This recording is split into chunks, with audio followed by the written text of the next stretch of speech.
நாம் இவர்கள் அனைவரையும் ஒன்று சேர்க்கும் நாளில் இவர்களில் இணை வைத்து வணங்கியவர்களை நோக்கி, அல்லாவிற்கு இணையானவை என நீங்கள் எவற்றை எண்ணிக்கொண்டிருந்தீர்களோ அவை எங்கே என்று நாம் கேட்போம்.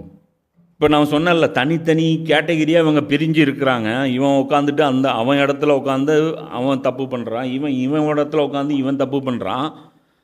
அவன் இடத்துல உட்காந்துட்டு அல்லா மேலே இட்டு கட்டுறானுங்க, அல்லாவுடைய சட்டங்களை தூக்கி போடுறானுங்க. இந்த கூத்துக்கள் அவன் வீட்டில் உட்காந்துட்டு மொத்த உலகத்தில், இந்த உலக உருண்டையில் 700 கோடி பேர் அவன் இடத்துல இருந்துக்கிட்டு அவனுடைய பாவங்களை சம்பாரிச்சிட்டு இருக்கிறான். ஆனால் மறுமையில் எல்லாம் எப்படி ட்ரீட் பண்ணுவான்னு சொல்கிறான் பாருங்க. மேலே நான் அதுக்கு நம்ம முன்னாடி பட்டியல் போட்டது, அதுக்கு முன்னாடி இந்த 20 வசனங்களுக்கு முன்னாடி, இந்த 20 வசனங்களுக்கு கேப்பில் பட்டியல் போட்ட எல்லாம் இந்த குற்றங்கள் தனித்தனி செக்ஷனில் வந்தாலும், புரியுதா, கேட்டகரி ஒன்று தான்.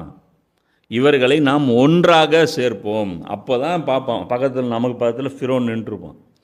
அடே, உனக்கு எனக்கு என்னடா சம்பந்தம், நீ தப்பான ஆளுன்னு நான் சொல்லிட்டு இருந்தேனடா அப்படின்ட்டு. நான் கூட அதுதான் சொல்லிட்டு இருந்தேன் அப்படிமா. நீ தப்பான ஆளுன்னு நான் சொல்லிட்டு இருந்தேன். அடே, நான் மூசா நபி மேலே ஈமான் கொண்ட வேண்டா அப்படின்னு.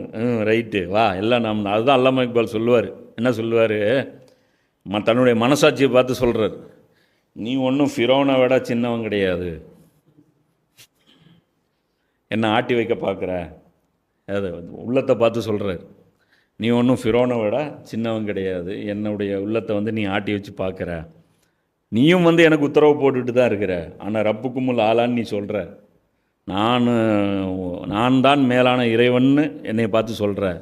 அடிச்செருப்பில் நாயை உட்காந்துக்கோ, உன் பேச்சு நான் கேட்க மாட்டேன்.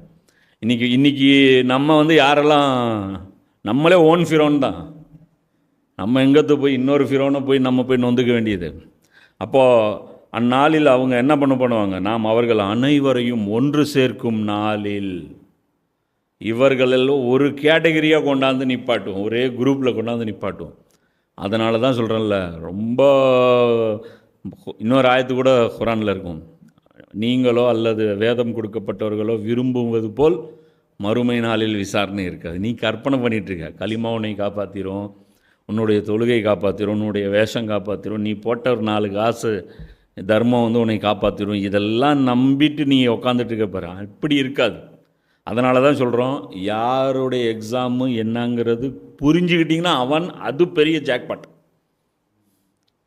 புரியுதா? உங்கள் எக்ஸாம் தனி, உங்கள் எக்ஸாம் தனி, உங்கள் எக்ஸாம் தனி, உங்கள் எக்ஸாம் தனி, உன் எக்ஸாம் தனி, உன் எக்ஸாம் தனி, என் எக்ஸாம் தனி.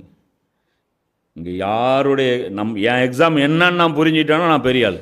அது நீங்கள் அல்லாவோட சின்சியாரிட்டி ஷோ பண்ணால் மட்டும்தான் உங்களுக்கு புரியும். உங்களுக்கும் அல்லாவுக்குமான பாண்டிங்கில் கலப்படம் இருக்கக்கூடாது. உங்களுக்கும் அல்லாவுக்குமான கனெக்ஷனில் வேஷம் இருக்கக்கூடாது. இஃப் யூ ஆர் சின்சியர், கண்டிப்பாக உங்களுக்கு அல்லாஹ் வழிகாட்டுவோம். நீங்கள் அடுத்தவங்ககிட்ட போய் நான் என்ன பண்ணட்டும்னு கேட்டிங்கனாலே முடிஞ்சு போச்சு. இன்ன வரைக்கும் உங்களுக்கு எல்லாம் தெளிவு கொடுக்கலன்னு கேட்குற நிலைமையே வராது. நீங்களாக எடுத்துக்குவீங்க, இதுதான் என் வேலைன்ட்டு. அப்போ இந்த இடத்துல புரிஞ்சுக்கணும், ஒவ்வொருத்தருடைய எக்ஸாமு வேறு, ஆனால் செக்ஷன் எல்லோரும் ஒரே செக்ஷனில் தான் நிற்போம். அல்லாவுடைய ஆயாத்தை நீ புறக்கணிச்சிருக்க, அல்லாவின் மீது நீயா இட்டு கட்டிட்ட, அல்லா என்னை தப்பிக்க வச்சுருவான்னு நீயா நினச்சிக்கிட்ட. புரியுதா? நம்ம லைனில் யாரெல்லாம் நிற்கிறதுக்கு வாய்ப்பு இருக்கு? Firaun, Abu Jahl, Abdullah bin Ubayy bin Salul நயவஞ்சகன், புரியுதா? ஹாரூன் பணம் வெறி பிடிச்சவன், business man, the great business man, பெரிய மல்டி மில்லியனியர் ஹாரூன். ஆதம் நபியுடைய 2 மகனில் ஒரு மகனு.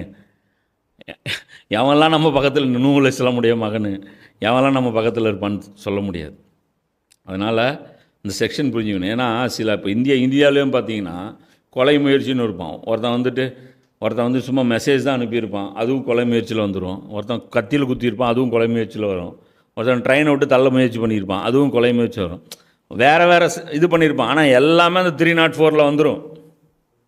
கொலை முயற்சி அப்படின்னு மிரட்டுறது, குத்துறது, சதி திட்டம் தீட்டுவது, ஆயுதம் எடுத்தியது, அதில் அவங்க எழுதுவாங்க அந்த எஃப்ஐஆர்லாம்.